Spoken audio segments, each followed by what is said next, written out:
Thank you, Madam Chair. You know, it's a new era for North American energy, and it's time for the continent's infrastructure to finally catch up.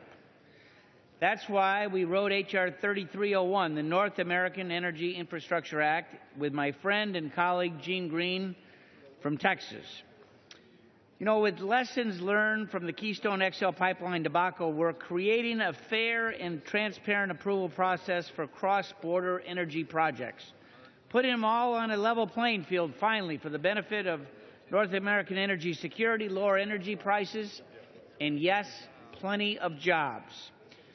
North America's growing energy abundance has truly been a global game changer. Our continent, indeed, has the potential to become the world's leading energy-producing region, and the economic and geopolitical benefits are almost too good to believe. However, outdated, unnecessary federal regs are standing in the way of this potential, including red tape surrounding energy infrastructure projects that cross the Canadian or the Mexican border. These job-creating projects are a critical part of the architecture of abundance, and yes, they can provide a cheaper and more secure energy policy.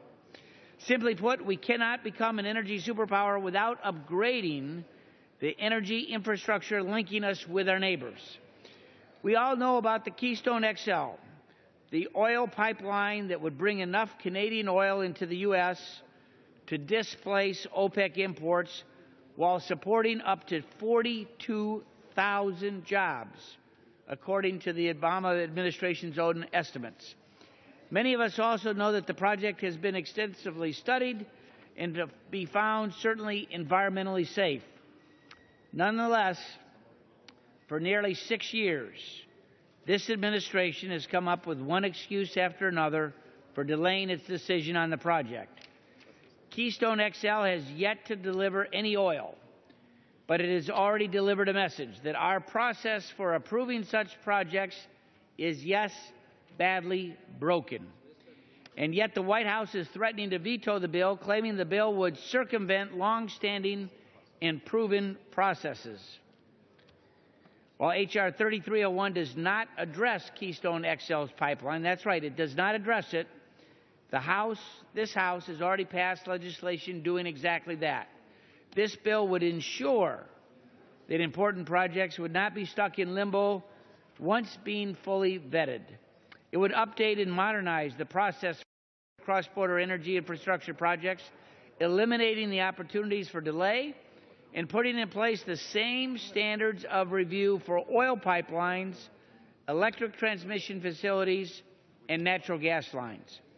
I should also emphasize that the pipeline and transmission line projects impacted by this bill would still be subjected to the same environmental and safety reviews as would a comparable project that stayed within the United States. And you know, those safety measures have been an important priority for our committee and for the Congress, including the tough new pipeline safety measure that we enacted 2 years ago, signed by President Obama. But these cross-border projects would no longer face additional red tape and open-ended delays simply because they cross a national border. That's what this bill does.